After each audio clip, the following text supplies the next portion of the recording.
विदेश मंत्री एस जयशंकर ने एक बार फिर कांग्रेस नेता राहुल गांधी पर तंज कसा है।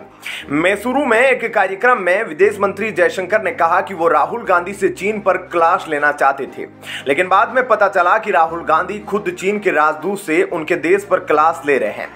जयशंकर ने विदेश नीति के दुर्भाग्य से अखाड़ा बनने की बात कही और नसीहत दी कि कुछ पदों पर हमें ऐसा व्यवहार करना चाहिए ताकि विदेश में भारत की स्थिति कमजोर न पड़े। राहुल गांधी की तरफ से उस आरोप की मोदी सरकार और विदेश मंत्री चीन की तरफ से खतरे को नहीं समझ रहे हैं, पर जयशंकर ने कहा कि राहुल गांधी से क्लास लेना चाहता था, लेकिन पता चला कि वो खुद चीन के राजदूत से क्लास ले रहे हैं। इसके बाद भी मैंने खुद से पूछा कि क्या मैं भी मुख्य स्रोत चीन के राजदूत तक जाकर बात कर सकता हूं। दरअसल राहुल गांधी चीन के मुद्दे पर लगातार मोदी सरकार को घेरने की कोशिश करते रहे हैं। पिछले साल अपनी भारत जोड़ो यात्रा के दौरान भी उन्होंने विदेश मंत्री एस जयशंकर पर तंज कसा था।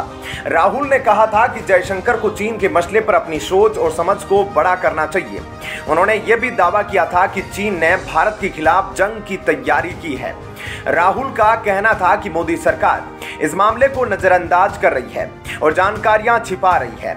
राहुल ने अरुणाचल प्रदेश में भारत और चीन के जवानों के बीच हुए टकराव के बाद यह भी कहा था कि चीन के सैनिक हमारे जवानों को पीट कर भाग रहे हैं। वहीं एक टकराव का वीडियो आया था जिसमें चीन के सैनिकों को भारत के जाबाज जवान पीट कर भगाते दिख रहे हैं। इस पर सोशल मीडिया पर राहुल की काफी किरकिरी हुई थी। राहुल गांधी और विपक्ष के नेताओं की तरफ से लगातार कहा जाता है कि चीन ने भारत की जमीन कब्जा ली है। इस पर विदेश मंत्री जयशंकर ने कहा कि पैंगोंग त्सो में चीन की तरफ से पुल बनाने पर भी गलत जानकारी फैलाई गई। चीन इस इलाके में 1959 में आया था। उसने 1962 की जंग के बाद इलाके पर कब्जा किया। कुछ आदर्श गांव जो भारत ने पहले बनाए थे उन पर भी 62 या उससे पहले चीन काबिज हो चुका था।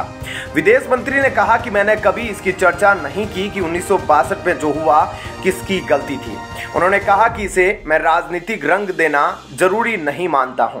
क्या कहना है आपका इस खबर पर जरूर बताइएगा। धन्यवाद। जय हिंद।